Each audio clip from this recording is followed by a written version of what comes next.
Like sands through the hourglass, so are the days of our lives.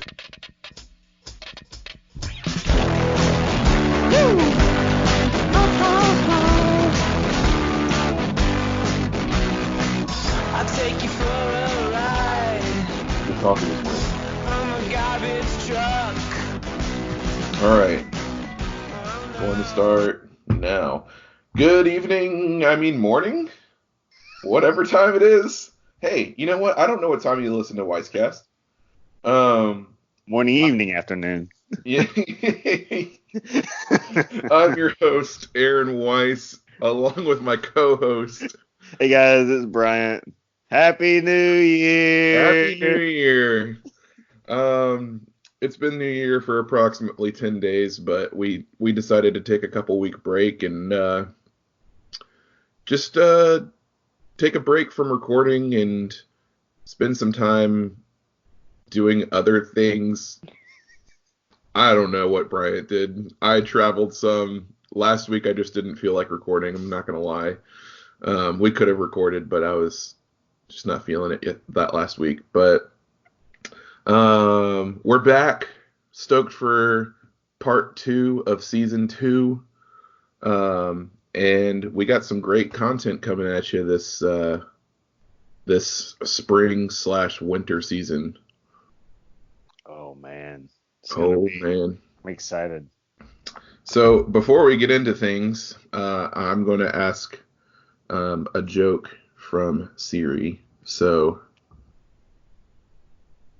tell me a joke. I hired a handyman who said he could do some odd jobs. He did every other thing on my list. That was not even good. Like, Someone didn't make a resolution to up their joke game. yeah, Siri. Jeez, outrageous. It really is. So this week, folks. It's because she's Australian. I'm convinced Australian people aren't funny. That's why. I can't think of a single comedy actor from Australia. I'm sure there is someone who is from Australia who could make me laugh. However, Sometimes Chris Hemsworth's funny that's true. Sometimes. when he's written to be funny. True. Sometimes he's funny. I think he can pull off funny. What was I going to say? So this week, in celebration of the Skywalker saga ending, which I hate calling it that, but that's what it is, we are going to give our rankings of the 11 live-action theatrical release Star Wars. And this is a little bit different than our top 10 movies and top 10 video games list, because there are only so many Star Wars, and our list, so we're not creating one list, we're not agreeing on it, we're just giving our individual rankings. We would have never come to an agreement. We would have never come to an agreement. We would have, but there would have been much weeping. Yeah, there would have been. And bleeding, even though we don't live in the same city. I would have fought really hard to get Revenge of the Sith as number 1. Oh my god. There's so much wrong with that sentence. So, Bryant, why don't you give us a start with your... Do we want to go least favorite to favorite? Yeah, we want to go bottom first. All right. So, give 11. us a start with your least favorite. Okay. My least favorite Star Wars film. Unfortunately, I've loaded up the bottom of my list with prequel films. Hey, same. So, directly at the bottom of my list is Attack of the Clones. I don't dislike any of the Star Wars films. They all entertain me. I enjoy watching all of them. But there's just a lot of things with Attack of the Clones that I just genuinely did not like. There are things that I did like, but there's just a lot of things that I really didn't have I just thought that the movie could have done without. Let's just start with the title, Attack of the Clones. Clones don't really like attack at all in the entire film. They just defend from the droid army. Yep. So that's weird. Mhm. I mean, people make fun of the dialogue, the delivery of lines from Hayden Christensen throughout the movie. Yeah, there's just a lot of stuff. Who thought that we would be talking about, the coarseness of sand in Star Wars and Yeah. relating it to, how the love of his life is not coarse like sand, Yeah. and that somehow worked. Somehow it worked. Yeah, it's just not a great movie in my opinion. I enjoy it, not that great. Bottom of my list is also episode 2. Much for the same reasons, but also like the pacing is all wrong for that. It doesn't show enough of Anakin dabbling with the dark side, in my opinion. Yeah. Sure, there's that part where he goes to recapture his mother from the Sand People, but the Tusken Raiders. But it's not enough, because it's like he goes from normal Anakin to mad Anakin for like 5 minutes, and then right back to like normal Anakin, and then he feels like a little bit of remorse for like a second, and then he's just like back to normal Anakin. Like it's not enough of a this is really weighing on him type thing. My brother's list. It does not. Does his go off road? It is not episode 2 at the bottom, and Yep. I can't give reasons for his least favorite. Mostly, and I can't justify it either. Okay. But Oh no. it's the latest one, Rise of Skywalker. Wow. Yeah. Okay. I can understand that. Mm-hmm. I don't agree with it, but I can understand that because I think, yeah, we can talk about that when we start talking about the newer films. Right.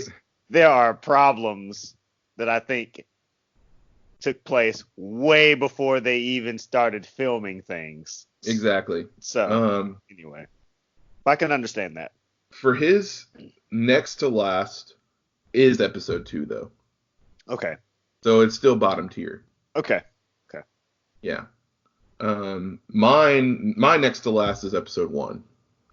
Ooh. My next to last is not episode 1. My next to last is Solo, a Star Wars film. Interesting. I do not like that movie. Interesting.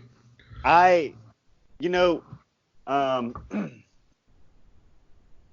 the two standalone Star Wars films, Solo and Rogue One. Rogue One was helped by the cuts and the reshoots and the director changes. Mm-hmm. Solo was kind of dead in the water before it even got started.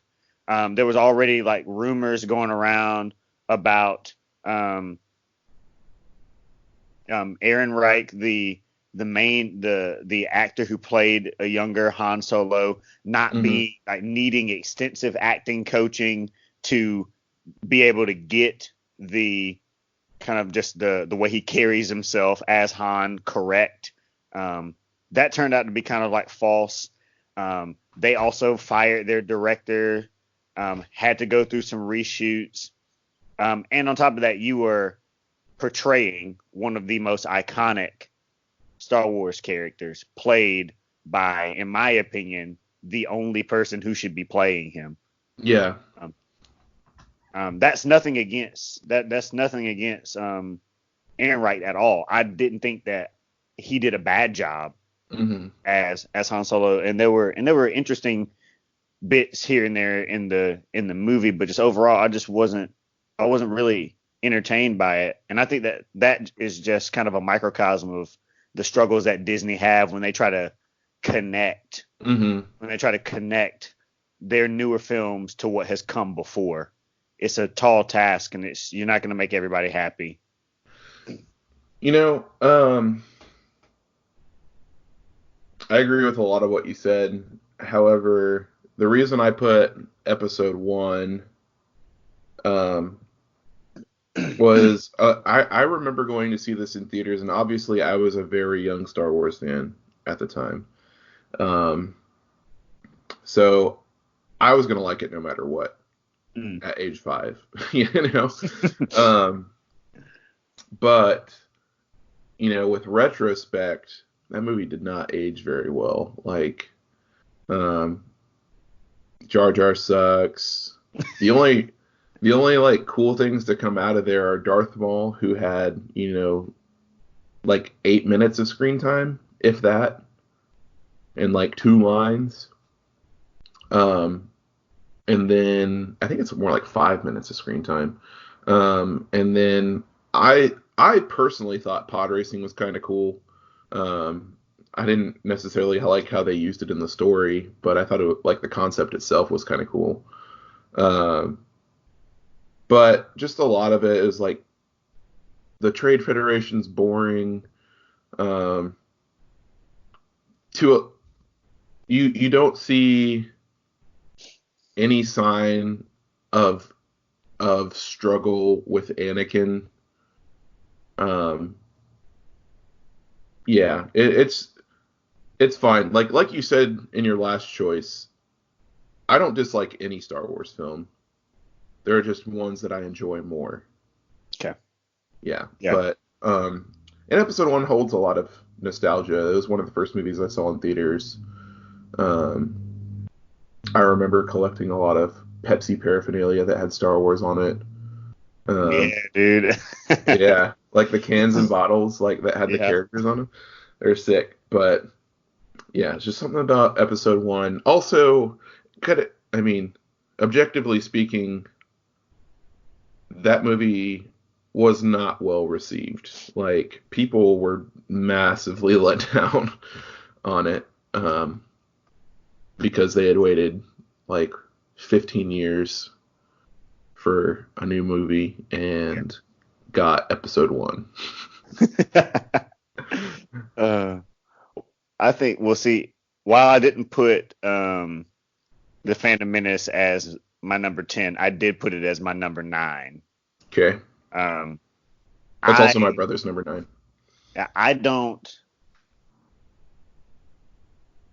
I think that Jar Jar Binks is the worst thing about that movie, but I honestly think that everything else in that movie is fine. You know, I don't have any other issues with the rest of the film. I know some people don't like little kid Anakin. He's whatever to me. I know people really don't like little kid Anakin accidentally destroying the droid controller like Luger Hulk. You know, I think that like there's like Phantom Menace is a perfect example of a movie that gets given a lot of grief for one aspect of the film. Like Jar Jar, pretty much for a lot of people, is like ruins the entire movie.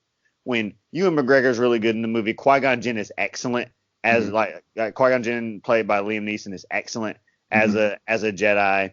Darth Maul is one of the best Star Wars villains we've had still. And although he was not treated very well in Phantom Menace, he was then saved and given much more justice in the Solo movie. Wars. In the Solo movie. Yeah, again, like 20 seconds of screen time to add, but given more justice in Clone Wars and Rebels, and so yeah, I mean, with that being said, I mean that it's still not great, but yeah, Phantom Menace is my number 9. My number 9 is episode 3. Oh wow. Um, I am of the thought process that all of the prequels are lesser tier. Um, and here's why. It has everything to do with pacing and the rate that Anakin goes to the dark side. Um, I thought the pacing was good in episode 3. the pacing's all right. The pacing's fine, but the way that he goes to the dark side is stupid. Like, it's literally just like I don't want to be bad. Guess I'll be bad. Like, it's like that. It's so annoying. And literally, my favorite thing from the movie is the last, like right after he decides to turn. So like, So when he kills the kids, that's your favorite part. Okay, not even the last full act, because I don't like right when he turns, but no, I really like the Battle of the Heroes. On Mustafar. What a good lightsaber fight. That's definitely top 3 lightsaber fights of the entire series, including TV shows. It's an incredible fight, but it's just not enough to redeem the movie for even a mid-tier for me. Also, yeah, I just Hayden Christensen was, I guess, fine, but I guess just the writing of how he was like, I don't want to be bad. I guess I'll be bad. He really doesn't question anything at that point. Yeah. He really doesn't. He really is. Palpatine's like, he says stuff to him, and he's just kind of like, all he had to do is sit there for a second, just be like, wait. So, and really, you want me to do? That doesn't sound like a good idea. I just wanted to see him struggle with it more, and that's why the Clone Wars series is so good. Because he really struggles with it more in those. So actually, I mean, if you took into account the Clone Wars series, I would say that episode 3 is more mid-tier. However, I was just taking into account the story of the movies because, you know, there's a lot of Star Wars fans that haven't seen Clone Wars. Yeah. And the prequels are supplemented by a lot of really good content that helps to thicken out the story, which I think is a detriment to the newer movies just generally because Star Wars is not just movies like it used to be. And so there's a lot of other mediums that we can use to get Star Wars out to people with novels and comics and other and television, like episodic TV shows, video games. So you can really pad out certain eras that will enhance kind of how stories go. But I think one of my favorite parts, I think Revenge of the Sith had some of the best lines of a lot of the Star Wars films. So this is how Liberty dies with thunderous applause is a fantastic line. I liked how the shift from being the Republic to becoming the Galactic Empire was a political one. So Palpatine turned the Jedis from the heroes of the Republic to the enemies of the state, using his political power. I like that. I thought, so I mean, there were aspects of Revenge of the Sith that were great, but again, the way that Anakin turned to the dark side just felt so forced, and he never questioned anything. And again, he goes from like struggling with things to being like, you know what, I apologize for being this way, you know, I'm sorry, Obi-Wan, for being the way that I was. And the next time Obi-Wan sees him, you know, he has to like chop him up on Mustafar. So it's not great. My number 8 actually is Revenge of the Sith. I wanted to put it higher just because I love the lightsaber fight in Revenge of the Sith. I love Ewan McGregor's performance in Revenge of the Sith, but ultimately the movie centers around Anakin Skywalker. It centers around Hayden Christensen. And I just thought that Hayden Christensen's performance in the movie just wasn't that great. But But I didn't think he had a whole lot of a chance with the writing itself. But yeah, I wish the prequels were better. I want them to be better, but Yeah. My brother's number 8 is actually Rogue One. Again, I didn't ask for like reason behind any of his list, so I don't know exactly why number 8. My my number 8 is, any guesses? I have no idea. It's number 8. Oh, The Last Jedi. Yeah. Oh man. If we had done this at a different time, this would have been honestly, it would have been lower. Okay. If we had, but I rewatched it before I saw Rise of Skywalker, and I enjoyed it more than I did initially. Mhm. And I think, honestly, looking at this list, so I made this list. I didn't edit at all. I made this list a couple weeks ago, like right after Rise of Skywalker. Mhm. But now that I've let it marinate I think I actually do like Last Jedi more than Rise of Skywalker. But for sake of this list, I'm keeping it at the 8th ranked. Fair. That's fair. Just because it's I'd already done it. And Yeah, you already done it. Yeah. No going back now. My number 7. Mm-hmm. Any guesses? Number 7? It's Force Awakens. Yeah. I like a lot of aspects of Force Awakens. Mm-hmm. I just don't like the fact that it is basically a reskin of Episode 4 Mm-hmm. in a lot of ways. Mm-hmm. And in each of the newer films, each of the sequel trilogy take like aspects and themes from the original trilogy. All of them do, but Force Awakens does not hide the fact that it is trying to be a love letter to Star Wars Episode 4. Right. And I don't necessarily dislike that. Starkiller Base means absolutely nothing to the entirety of the rest of the sequel trilogy. Doesn't mean a single thing. It's just there once and it's gone. Like, and I just don't. At least when the Death Star existed, it showed up again, and then it showed up again in Mm-hmm. Episode 9. Starkiller Base is just supposed to be like is just supposed to be a Death Star thing, but Mm-hmm. they get rid of it, and then they just are like, well, forget it now. Mm-hmm. It's just kind of pointless. I felt like Starkiller Base didn't mean anything except it didn't serve any purpose for me except to give the hero something to do and to give Rey and Kylo a really cool location to have the first like lightsaber fight of the new trilogy. Mm-hmm. Felt like that's all it served its purpose for. So And it also was a really cool location. it really was. Star Wars knows how to do locations for lightsaber fights. Especially the sequel trilogy. I will say that that's probably the thing that they got the most right in the whole sequel trilogy is cool locations for Star Wars what am I trying to say? Lightsaber battles. Yeah, man. Like you got Starkiller Base, Mm-hmm. Snoke's throne room and crate, Mm-hmm. and the Death Star wreckage.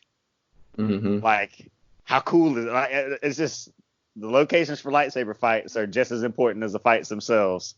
Mm-hmm. And when you have like, and that precedent was set early on, right? Like on the Death Star, on Bespin, and then on the Death Star again, right? Mm-hmm. But like, I don't know. It's one of those things like, for all of my dislike of like Revenge of the Sith for Episode 3, man, Mustafar is a fantastic location for a lightsaber. And Mustafar made a return in Episode 9. It was the first scene. Mm-hmm. That was Mustafar. For those people who didn't know, I didn't know either because they didn't outwardly state it, which is classic Disney Star Wars. But yeah, that first scene where Kylo's just running through people is Mustafar. Mm-hmm. Man. My brother, his number 7 is Solo. Okay. Apparently he enjoyed Solo more than Rogue One. I take personal offense to that. Need to have words. My number 7 is Episode 9. Like I was saying earlier, with retrospect, if I had done this list a little later instead of right after I saw the movie, I probably would put Episode 8 above it. Episode 9 was fun. I think out of all of the Star Wars movies, it is the most definition of a popcorn movie. Mm. There's just so much going on, and like so much action, I should say. And it's like, just sit there, eat some popcorn, because there's a lot that's going to happen in those 2.5 hours. Yeah. So. My number 6 is actually the newest one, The Rise of Skywalker. Okay. I really liked it. There were aspects of the film that I thought were pointless. I mean, who on earth agreed to have the child of Emperor Palpatine? Whatever. Like, it's just like that. Like, why did we have to change? Why do we have to change Rey's lineage so drastically away from the direction it was going in Episode 8? But again, I mean, the stuff that I think the reason Rise of Skywalker is so high on my list is that they did such great service to the legacy of Carrie Fisher in that movie. Yeah. I was very nervous about how they were going to handle that, and they wove it into the story in such a beautiful way that I was blown away by it. Mm-hmm.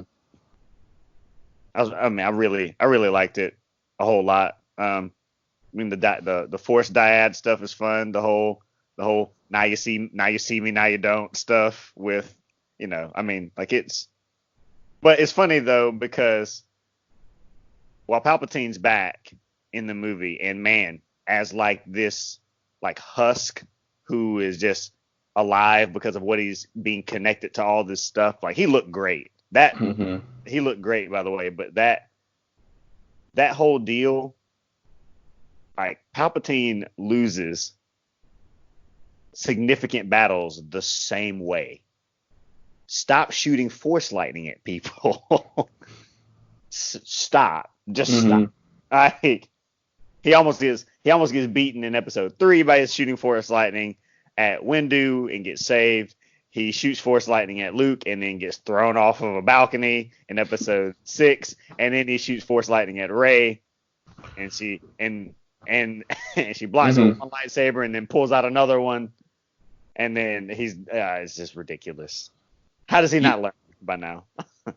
Yeah, my biggest gripe with Episode 9, actually, now that you talked about Palpatine, is why couldn't have Palpatine just stayed on Endor, where the Death Star crash landed? I feel like that would make a lot more sense. Like staying near Endor, because I think Endor actually itself is not habitable. Well, yeah, but I mean, by a half dead thing in a sunken Death Star. Staying on like one of its moons or whatever. Yeah, that would have been all the way to Exegol. Yeah, that would have been a lot more palatable. But didn't you see the birthplace of the Sith homeworld? Which, by the way, like in that movie, they canonized a lot of Legends Sith Lords. One of them being Darth Revan. Yes, they did. Which means they're gonna do a Darth Revan movie. Does it mean that? Yes! Kathleen Kennedy specifically said that they were working on one. Oh, okay. We're gonna get one for 40 years. I'll probably be dead by the time it comes out. Like, but so they're gonna let everyone who knows what the movie is just die, so they can do what they want with the story. Mhm.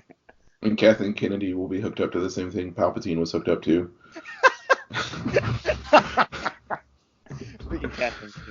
What are you doing? My number 6 was Solo. I thought it was a very middle tier Star Wars. I did not think that it was completely necessary to do a Solo background story. However, the one that we got, I was happy with for the most part. With knowledge that there are Star Wars TV shows that are live action. Now, I wish that they had done a live action Solo series. I don't know who I would have wanted them to cast. Maybe not that same guy. Not because he was bad or anything, just because of the reasons you were saying. It was like, it's really difficult to play someone who is so iconic. Alex's number 6 is Star Wars Revenge of the Sith. Wow, that's high. I know. It is good though. Like, Yeah. Revenge of the Sith is a good movie. I couldn't put it that high for me. Yeah. Yeah. I'm gonna go on to my number 5. And Alex's number 5, I think. Are they the same? I can't tell. Yes, they are. Both of us have episode 7 at number 5. I thoroughly enjoyed Force Awakens. I know that it was essentially a rehash of A New Hope. At least its skeleton was. I remember going to see it and being very excited to see what new direction Star Wars would take, and then later being disappointed with the direction. However, at the time, I didn't know I was going to be disappointed, and I thought that there was going to be this grand, like, overarching plot, and there really wasn't. But I didn't know that at the time, and I just really enjoyed, like you were talking about, the location of the lightsaber battle. I thought it was really interesting of a stormtrooper quitting and joining the Resistance. That was a really cool concept that they didn't do much with. But at the time, it was cool. Beautiful locations, incredible cinematography, decent story, even though it's, like copy paste. But I mean, it was fun, and it was a better reintroduction to Star Wars than Episode 1 was. So, and it was a lot of fun, and Han Solo finally got the death that he wanted. Harrison Ford had been asking for Han Solo to be killed off for a long time, and he finally got it. So He did. He finally got it. yeah, I really enjoyed Force Awakens, and my brother also did. He was telling me that he had the opposite. Like, he did not expect to like it, and then was just blown away. And it was a lot of fun for him. So That's good. What's your number 5? Yeah, Star Wars movies above anything else should be fun. Mm-hmm. So, like, my number 5 was Rogue One. Interesting. Okay. Yeah, I really liked Rogue One. I mean,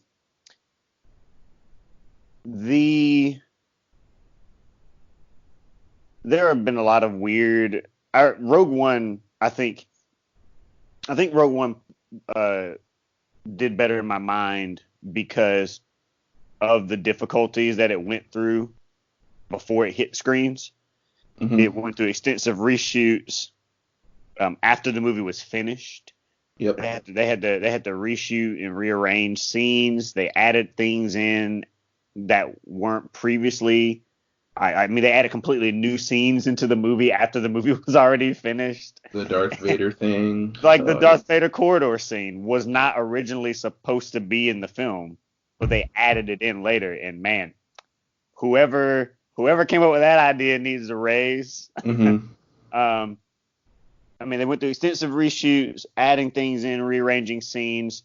They fired the directors halfway through the movie's production and hired brand new ones. They did the exact same thing with Solo as well.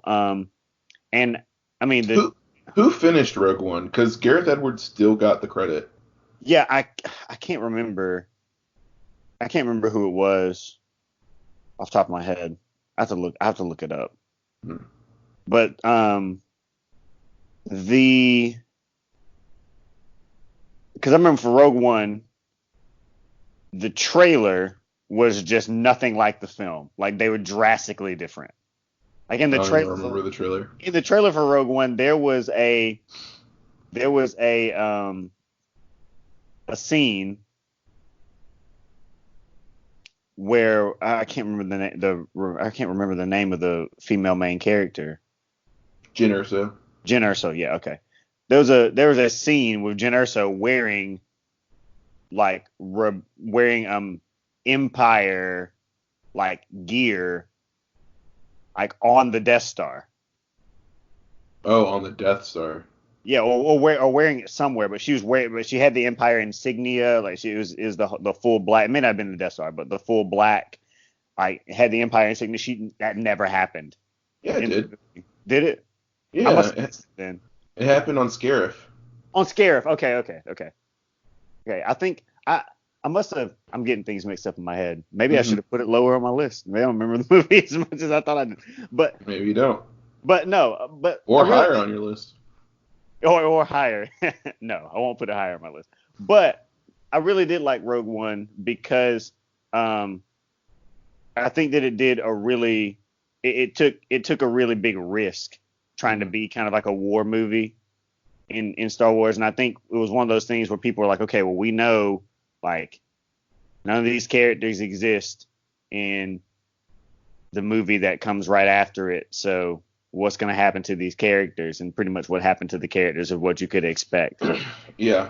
My favorite part of Rogue One was how they linked it. So I knew it was going to be a bridge, but I didn't know it was going to lead right up to the first scene of it, which I thought was incredible. Yep. I think that's what sold it for me. From that point, from the Vader scene in the corridor on, was just fantastic for me. And it was cast really well, so well received that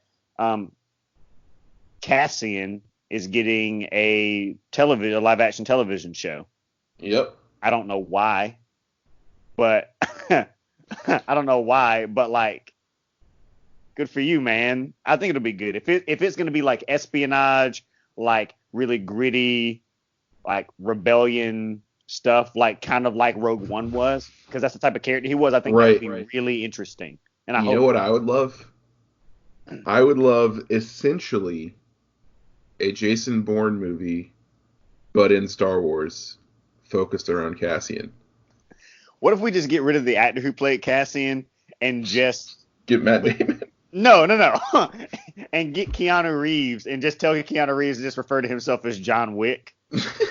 I want to see him do little John Wick switches with the giant blasters that exist in Star Wars. What number was that? 5? Was that 5 for all of us? Yeah, that was 5 for me. Yeah, I said 5. I said 5. I think. Now we're getting to the 4. Now we're getting to 4. Upper tier. My number 4 was Return of the Jedi. Okay. As a kid, this was my favorite one. Because of the Ewoks? No, actually not because of the Ewoks. They were fun. I liked how they incorporated them into the battle. I really liked the whole rescuing from Jabba, rescuing Han from Jabba, seeing like that entire first act. Pretty much as a kid, I loved the first and the third act, just because they were so much fun and action packed. The second act, I can't even recall the second act. I guess where they're on Endor trying to get into Pretty much all of Endor, yeah. Yeah. It's fun. I just don't think Luke going back to Dagobah to see Yoda again is part of the second act as well. Yeah. I just don't know if it aged as well as the other ones, and probably that's because of the Ewoks. Sorry, Parker. Even though not a whole lot of the Ewoks were named. I can't remember the name of there's one that was specifically named. He was at the end of Rise of Skywalker. Was he? Oh yeah. Yeah, that's and the same actor who played him in Return of the Jedi played him there, and the Ewok that was beside him was his son. Yeah. There's a pop of them. There's a Funko Pop of them. I just can't remember the name of the Ewok. Me neither. All right. What was Alex's number 4? Alex's number 4 was Episode 4, aka the original Star Wars. Star Wars. Yeah, I'm not sure of the thought process. Arguably there's not as much action or Jedi stuff as there are in the other movies. No. So I can see it. It's still pretty highly ranked. So yeah, my number 4 is The Last Jedi. Okay. I'm convinced, especially after watching Episode 9.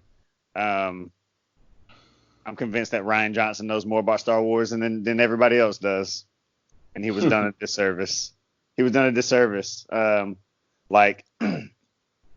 I understand the criticism and the backlash and things. I think one of the biggest pitfalls for the newest sequel trilogy is the fact that there was no clear structure of how we're going to handle these movies. Like with Marvel, there's clear structure. Like, you can put whoever you want in the director's chair, but Kevin Feige determines the direction that the universe is going. Mm-hmm. With Star Wars, Kathleen Kennedy, and I don't remember the name of the person who is also one of the big head honchos at Lucasfilm, but they give the directors free reign to do what they want with their movies, and they did not expect, and it was crazy. It was crazy because in my mind. Wait a second. Go ahead. Free reign, because there was a lot of apparently not free reign with Episode 9, but go on. Yeah, well, I imagine not, because it has to answer to a lot of what came before it, right? Mm-hmm. So, but yes, the first 2, at least Skywalker, there was a lot of free reign. Yeah, and because J.J. Abrams got to do a lot of things in Episode 7. Naming locations, characters, determining like character arcs, coming up with entire things like the Knights of Ren.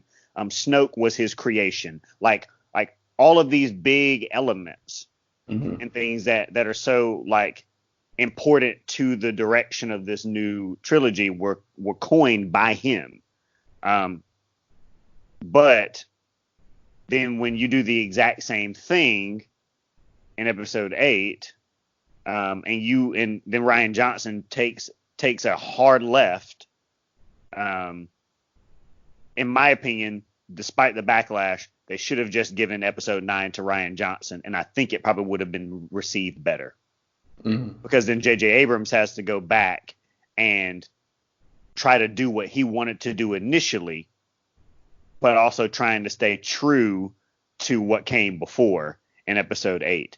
And if in my opinion, I think they just need to give Star Wars writing duties to the 3 directors of the first season of The Mandalorian. Just give it to Deborah Chow, Taika Waititi, and I can't remember the other guy's name. If you just give it to them, say, write Star Wars. And then it would give more structure to what's going to happen going forward. So we don't have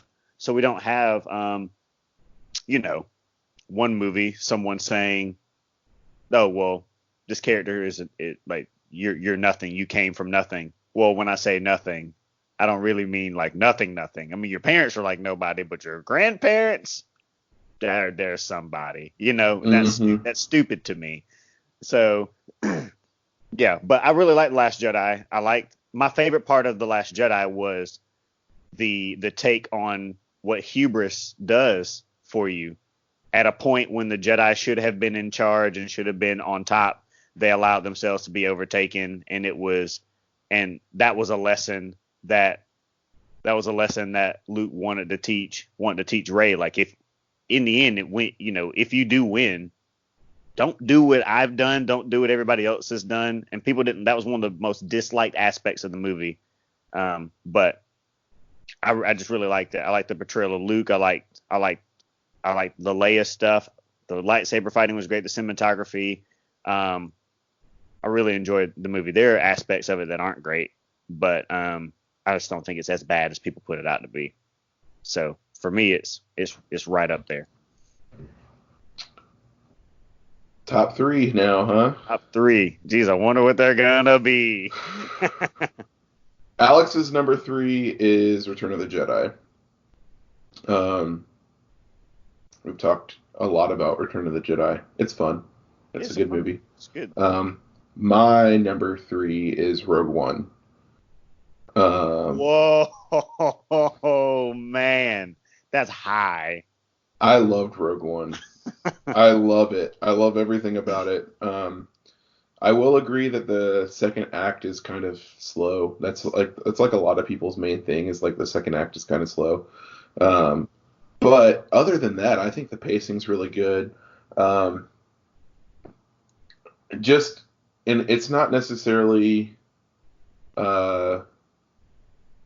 what's his name?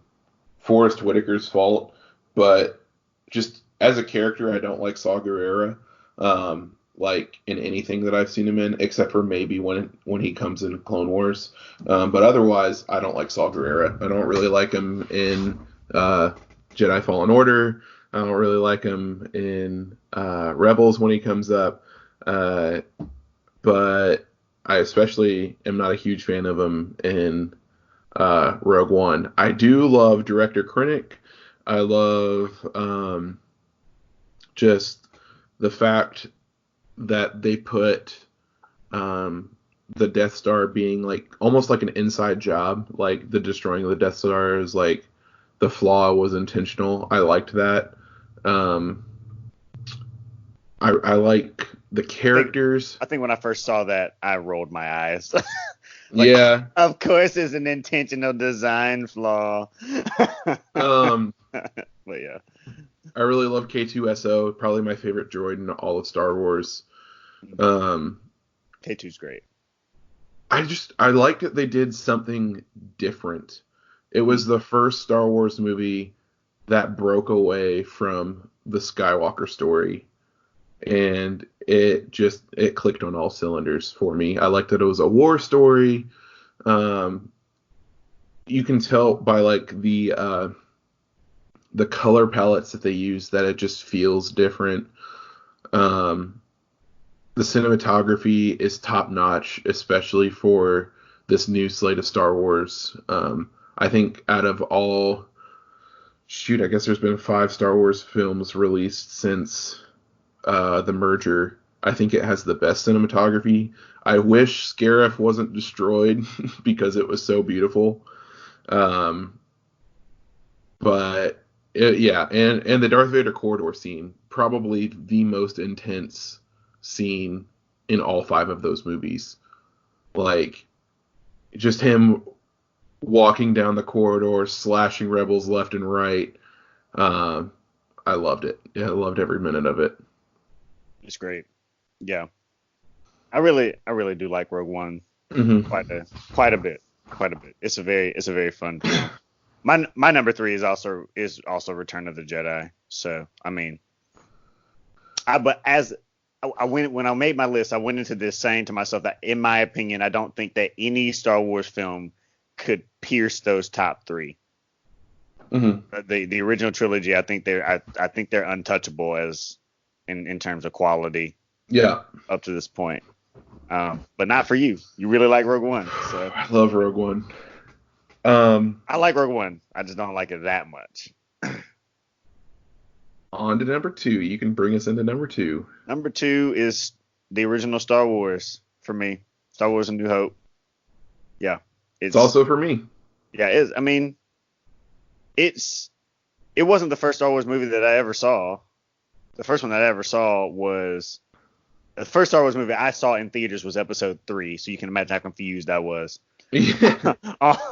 But I mean, the one that I always liked watching the most growing up was Episode 6. I loved. I Return of the Jedi is from a lighting perspective is just much more bright Mm-hmm. of a movie than the other ones are, and I just like and I like that, like growing up watching it. But man, there's just so much fun with episode 4, and just the insanity of how George Lucas comes up with all of that stuff just on his own. Mm-hmm.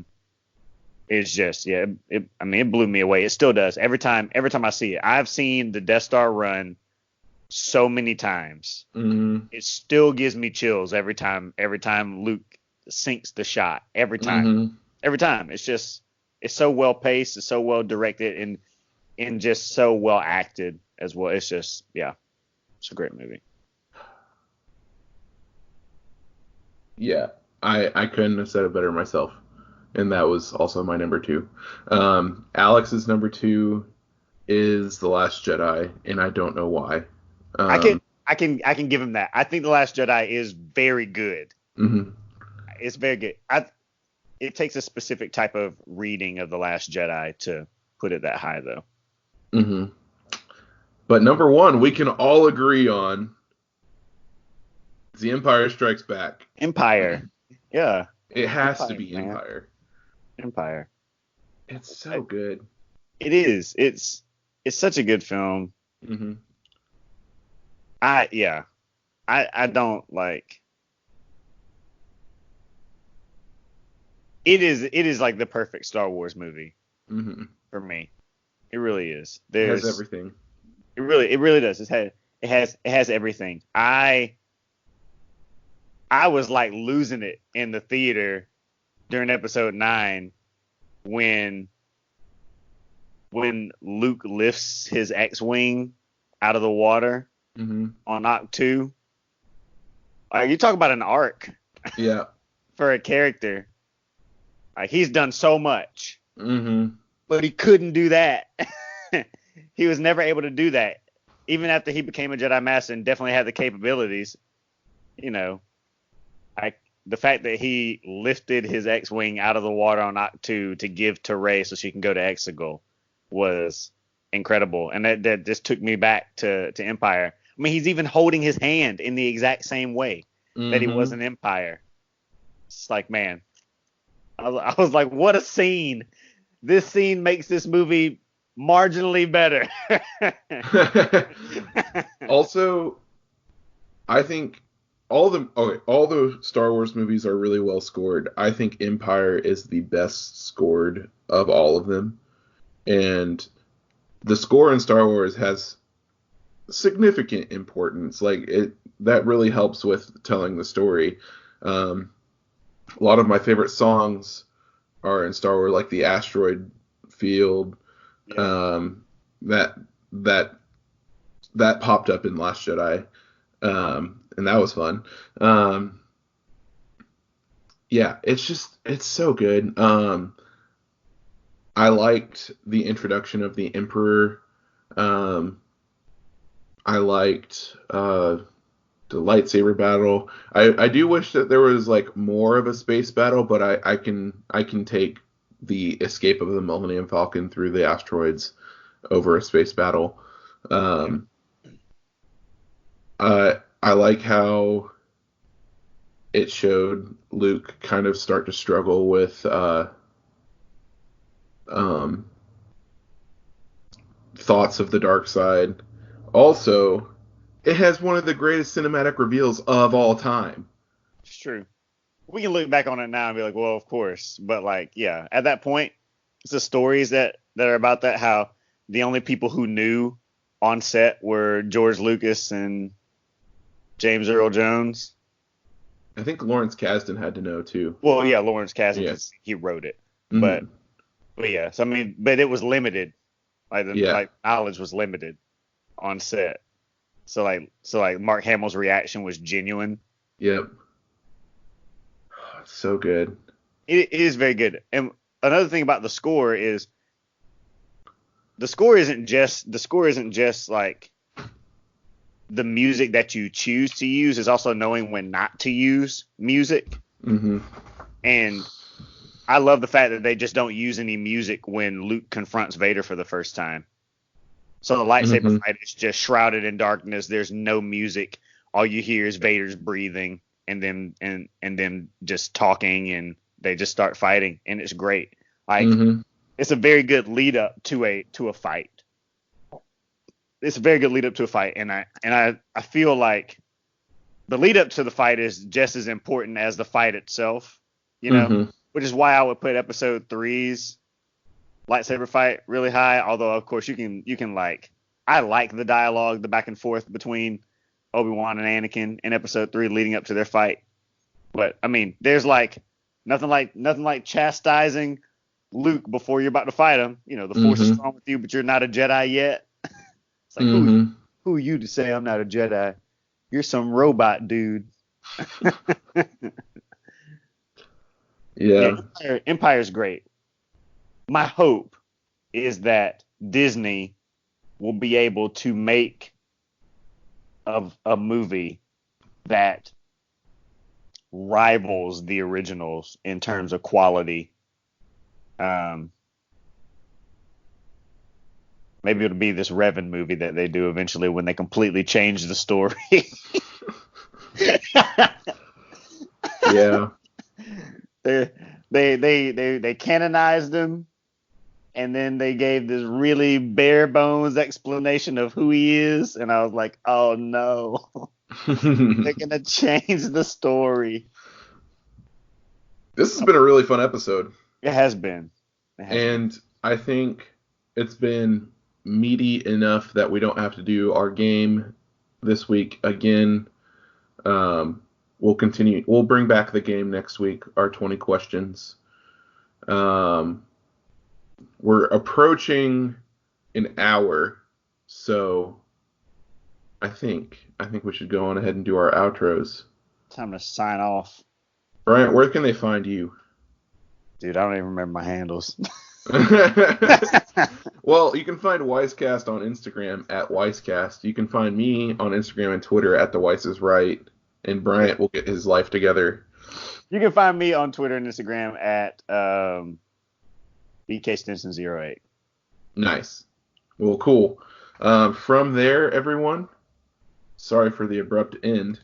From there, we're going to listen to the Star Wars Force theme Trap Remix on our way out.